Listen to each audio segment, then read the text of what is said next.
The paradox of self-doubt and confidence, right? Two different things, confidence, self-doubt. They seem to be at the end of each spectrum. However, there's a paradox here, and both are pretty important when it comes to accomplishing your goals.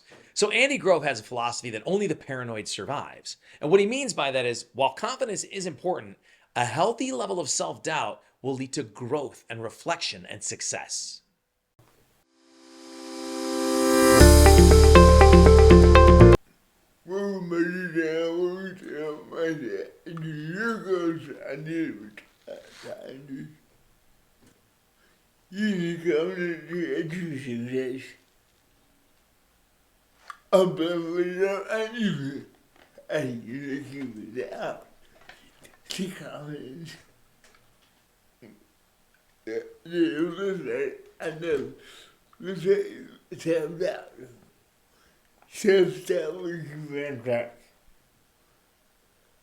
I consider something self-doubt a little bit and everything. More too much kind of everything. Together, Chris.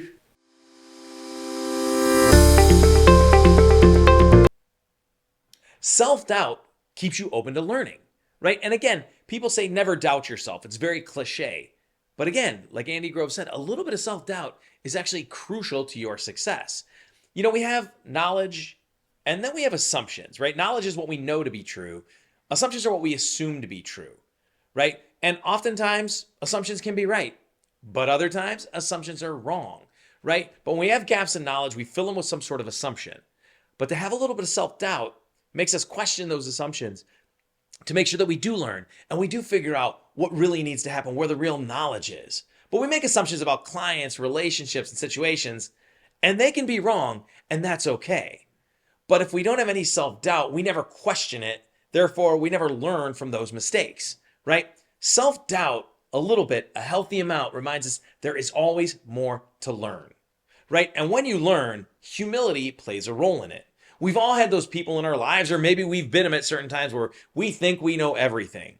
Well, when you get to that level of confidence, it's likely not accurate, and it actually hinders yourself because you feel like there's no more to learn. But having a little self-doubt that just says, maybe I'm not quite as smart or knowledgeable or as talented as I need to be, that helps us develop those skills so we improve. So that humility, a little bit of humbleness helps keep us grounded and remind us that we can always improve no matter what level we're at. But many of you have heard the term Kaizen, and it's the Japanese concept of constant improvement. It's small steps lead to big results, right? We're going to reflect, we're going to grow, we're going to take small steps, we're going to celebrate the wins, and we're going to move forward. But without a little bit of self-doubt, that process can't even take place. And success isn't static, right? What got us here won't get us where we're trying to go.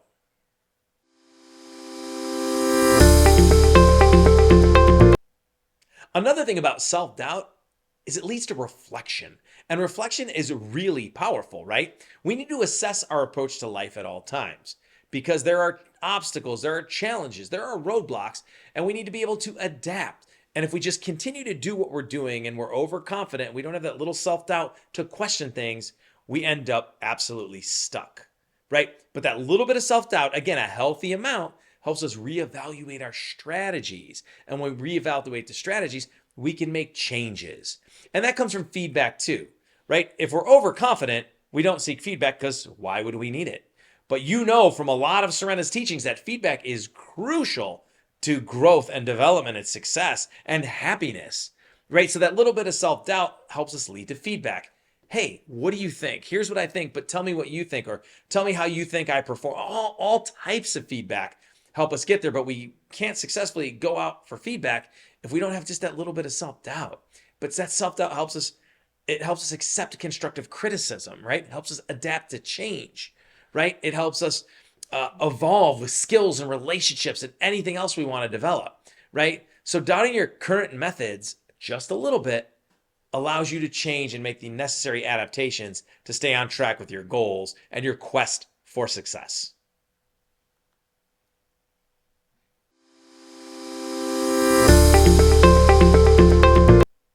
Self-doubt fuels growth in challenging situations, right? So, with entrepreneurs, there's economic uncertainties, right? And we can blame external factors, right? If we have bad relationships, we can blame the other people. If we have bad business issues, we can blame the economy or certain situations. That's people without any self doubt. They just assume it's somebody else's fault. But when you put the blame on something else, what does that do to you? It takes all the power and control out of your hands, and now you become a victim. But having a little bit of self doubt and thinking, well, maybe I play a role in this, or maybe some of the relationship issues are my fault, or maybe there are things I'm doing on the business front that aren't allowing me to accomplish the goals. Maybe it's not all external. Maybe some is, but maybe some of it's internal. Self doubt allows us to explore those things, right?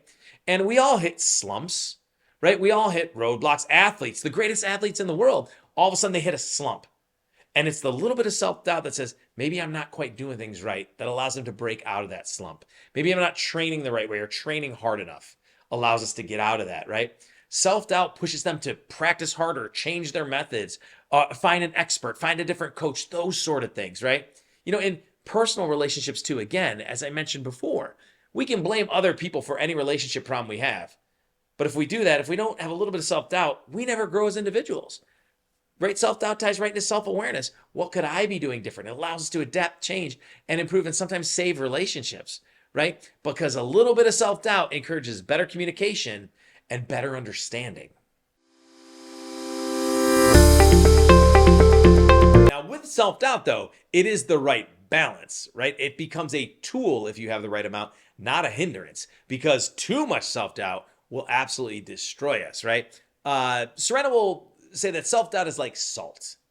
A little bit of salt in the meal makes that meal taste even better. But too much salt will destroy what could have been a great tasting dish, right? It's the same thing with self-doubt. We've talked about the benefits of having a little bit of it, right? But you got to have the right balance because, again, too much will destroy you. Too much of it leads to paralysis and overthinking and never taking action.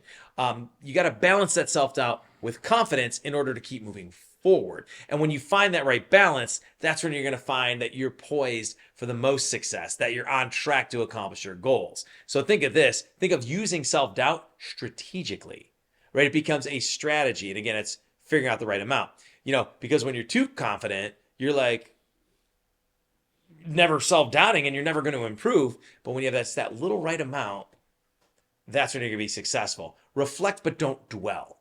That's another key when it comes to self-doubt. You want to just end up taking actionable steps.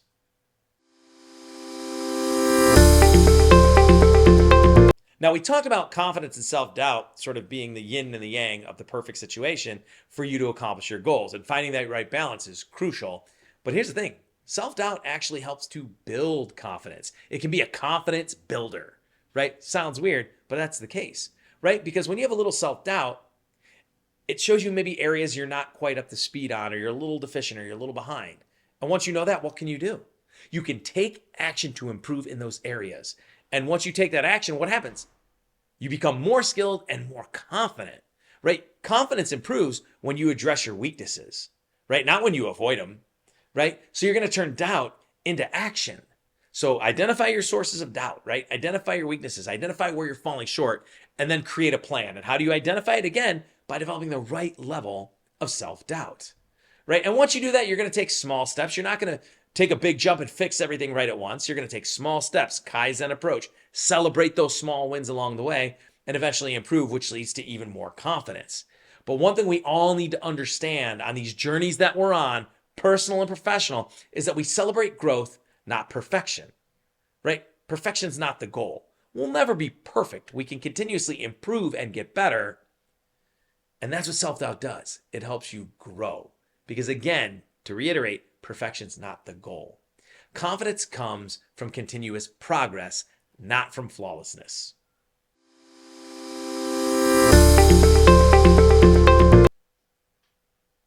So when you have a healthy level of self-doubt, you're going to learn more, you're going to grow more, you're going to be able to adapt better, and you're going to have a much better chance of living the life that you envision living, the life that you really want to achieve, right? But you got to have the balance, right? Again, not too much salt, not too much self-doubt.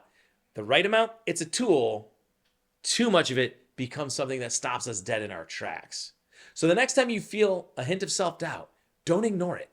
Enhance it. Remember all the benefits that we discussed and use it to become a better version of yourself. If you enjoyed this video and you found it helpful, and I'm sure that you did, make sure you like it, share it, and most importantly, subscribe to this channel.